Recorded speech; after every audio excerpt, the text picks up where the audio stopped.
Hello மக்களே!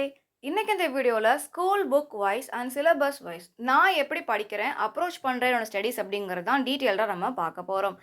Video பார்க்கறதுக்கு முன்னாடி நம்ம சேனல சப்ஸ்கிரைப் பண்ணியிருக்க என்னோட சப்ஸ்கிரைபர்ஸ் எல்லாருக்குமே ரொம்ப ரொம்ப நன்றி. நான் உங்க Harsha. Welcome to Harsha TNPSC class. First நான் படிக்க ஆரம்பிக்கும்போது புக் வைஸ் அப்படிங்கிறத நான் வந்து அப்ரோச் பண்ணேன்.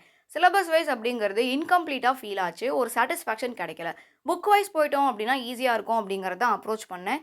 6த், 7த் அப்படின்னு ஸ்டார்ட் பண்ணாம 11th, 12th ஃபர்ஸ்ட்டு முடிச்சுட்டு, அப்படியே ரிவர்ஸ் ஆர்டர்ல 10th, 9th, 8த்ன்னு சொல்லிட்டு இந்த மாரி தான் நான் வந்து அப்ரோச் பண்ணேன். 11th, 12த்துக்கு நெறையா டைம் எடுக்கும்போது, அதுக்கடுத்து ரிவர்ஸ் ஆர்டர் கொஞ்சம் குயிக்கா முடிச்சிடலாம் அப்படிங்கிறது தான் சின்ன பிளான். வேற எந்த ஒரு ஸ்ட்ராட்டஜியும் இதுல கிடையாது. இப்ப 11th, 12த்துக்கு நமக்கு ஒரு 1 மாசம், 2 மாசம் எடுக்குது அப்படின்னா, அத விட சின்ன ஸ்டாண்டர்ட் புக்ஸ் வந்து கம்மி டைமிங் தான் எடுக்கும். ஸோ, இதனால தான் நான் வந்து இந்த மாரி அப்ரோச் பண்ணேன். அண்ட் நான் படிக்க ஸ்டார்ட் பண்ணும்போது எந்த ஒரு நோட்டிஃபிகேஷனுமே கிடையாது. ஸோ, பொறுமையா தான் நான் வந்து அப்ரோச் பண்ணி படிச்சேன். நோட்டிஃபிகேஷன் அப்ராக்ஸிமேட்டா இந்த ஒரு மந்த் வரப்போகுது அப்படிங்கிறத கண்டுபிடிச்சதுக்கு அப்புறம், சிலபஸ் வைஸ் அப்படிங்கிறத அப்ரோச் பண்ண ஸ்டார்ட் பண்ணியாச்சு. ஏன்னா, முன்னாடி வந்து ஸ்கூல் புக் வைஸ் அப்படிங்கிறத முடிச்சிருந்தனால. சிலபஸ் வைஸ் அப்படின்னு வரும்போது நெறைய டாபிக்ஸ் நமக்கு புக்ல வந்து கிடையாது. சிலபஸ்ல சில ஸ்பெசிஃபிக்கா குடுத்துருக்க டாபிக்ஸ் வந்து புக்குக்குள்ள நமக்கு வந்து அதிக டேட்டா இருக்காது. எக்ஸாம்பிள்க்கு, இப்ப நமக்கு ஐஎன்எம்ல குடுத்துருக்க டாபிக்ஸ் எடுத்துக்கோங்க. அதுல நெறைய லீடர்ஸ் பத்தி குடுத்துருப்பாங்க. மௌலானா அப்துல் கலாம் ஆசாத், அம்பேத்கர், பட்டேல், நேருன்னு சொல்லிட்டு நெறைய பேர் வந்து அதுல வருவாங்க.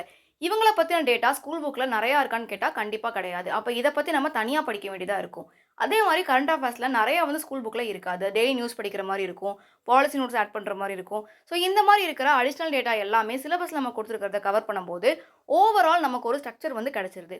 இதுக்கு அடுத்து டெஸ்ட் அப்படின்னு போடும்போது, ஃபர்ஸ்ட்டு வந்து ஸ்கூல் புக் வைஸ் போட்டுட்டு, அதுக்கு அடுத்து சிலபஸ் வைஸ் போடுறது அப்படிங்கிறது நான் வந்து சஜெஸ்ட் பண்ணுவேன்.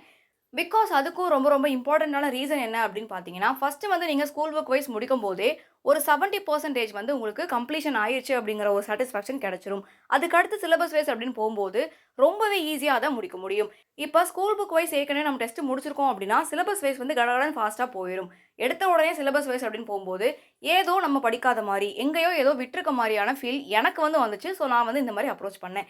நீங்க எப்படி படிப்பீங்க அப்படிங்கிறத கமெண்ட்ல வந்து சொல்லுங்க. அண்ட் இப்ப தான் நீங்க புதுசா ஸ்டார்ட் பண்றீங்க அப்டின்னா, எந்த மாரி ஸ்ட்ராட்டஜிஸ் நீங்க பண்றீங்க அப்டிங்கிறதையும் கமெண்ட்ல சொல்லுங்க. இந்த வீடியோ உங்களுக்கு புடிச்சிருந்தா லைக் ஒண்ணு போட்டுக்கோங்க. இந்த வீடியோ ஃபுல்லா பார்த்ததுக்கு தேங்க் யூ.